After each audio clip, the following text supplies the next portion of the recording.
When we talk about sexualization in K-pop, the conversation almost always focuses on female idols. People call out how girl groups are dressed in tight outfits, given overly suggestive choreography, and filmed with camera angles that focus more on their bodies than their performances, and that's a real issue. But here's something we don't talk about. Enough male idols are sexualized just as much, but in different ways. The difference? When female idols are objectified, it's recognized as a problem. But when male idols are objectified, it's passed off as fan service. It's seen as no big deal. Some people even claim it's a privilege, as if being treated as an object for public consumption is something to be grateful for. But let's get one thing straight. Sexualization is not a privilege, it's exploitation. Whether it's a female idol or a male idol, when their body is prioritized over their music, talent, and comfort, it's a serious issue. From the moment a male idol debuts, the industry forces them into one of two hypersexualized roles, either the dominant masculine bad boy or the delicate soft boyfriend material. Both roles come with extreme levels of objectification. If an idol is marketed as the bad boy, they are constantly pressured to show their abs on stage, perform sensual dance moves, and maintain a hyper-masculine image. On the other hand, if they are the soft and delicate type, they are encouraged to act flirty and even engage in suggestive interactions with other members to fuel shipping culture. Either way, their body, personality, and interactions are controlled to maximize their appeal, not their artistry. But do they actually enjoy doing it, or are they forced by their agencies? Here's the thing. Some male idols genuinely enjoy showing off their physique or engaging in flirtatious fan service. They might take pride in their appearance, love performing sensual choreography, or find it fun to interact with fans in a playful, suggestive way. There's nothing wrong with that. The problem is when they don't have a choice. Many idols are pressured, encouraged, or outright forced into these situations by their companies, and saying no is not always an option. There have been countless instances where male idols have expressed discomfort, but still had to go along with what their agencies wanted. How many times have we seen idols hesitate, looking visibly awkward, before lifting their shirts because they know fans expect it? How many times have we seen a fellow member forcefully pull up another member's shirt on stage, revealing their abs for the crowd, while the idol clearly looks embarrassed?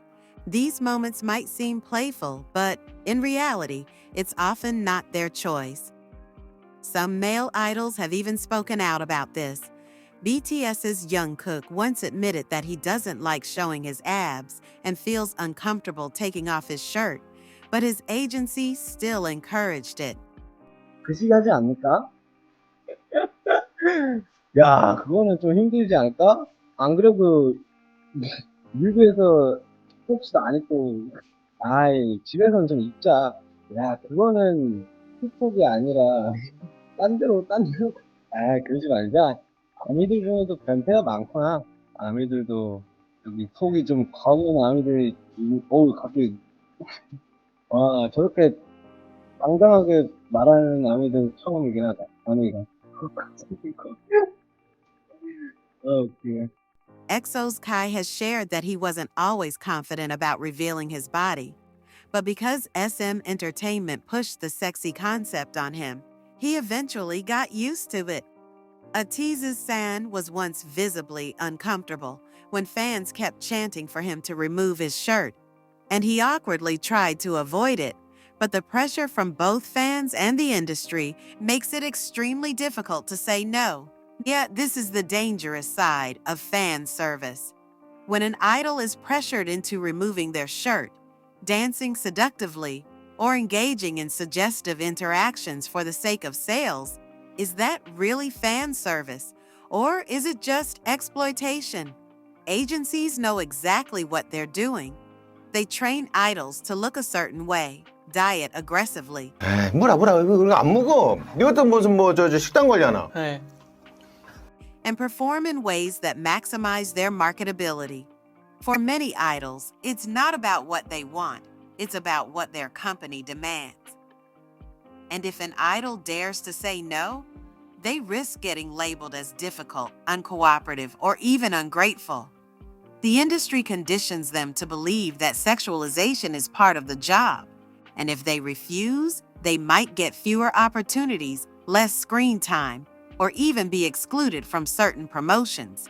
Some idols genuinely believe that if they don't meet these expectations, they won't be as successful. But it's not just the agencies that reinforce this, it's fans too. Fans love to see their idols looking good, which is understandable, but some cross the line. Fans often demand shirtless performances, flood live streams with comments begging for abs, and push idols into uncomfortable situations during fan meets. There have been cases where idols refused to lift their shirts and fans actually booed them. Let that sink in. An idol tries to set a personal boundary and fans punish them for it. That's how deep this problem runs. And let's talk about the psychological impact of this. Even if an idol goes along with it at first, how does it affect them in the long run? Many idols don't realize the harm until later in their careers. Some have confessed that they felt empty inside, that they hated being seen only for their looks, and that they wished people valued their talent more than their body. Others have struggled with body dysmorphia, depression, and anxiety because of the constant pressure to maintain the perfect physique. Just like female idols develop eating disorders due to the pressure to be thin, male idols develop body image issues due to the pressure to be muscular. But nobody talks about it. Why? Because society expects men to just deal with it. And let's not forget about their families and friends. Imagine being an idol's mother, father, or sibling and seeing them get treated this way. Many idols come from humble families, with parents who made huge sacrifices to support their dreams. Their families probably imagined them becoming respected musicians and performers, not being turned into fantasy objects. Some idols have even admitted that their parents refuse to watch their performances because it makes them uncomfortable. Some have even apologized to their parents for the sexualized concepts they had to do, which tells you everything you need to know about how they really feel. So here's the real question. Why are we not talking about this? Why do we call out the over-sexualization of female idols, but ignore it when male idols are put through the same thing? Why is it empowering when a female idol speaks out about discomfort, but ungrateful or weak when a male idol does the same?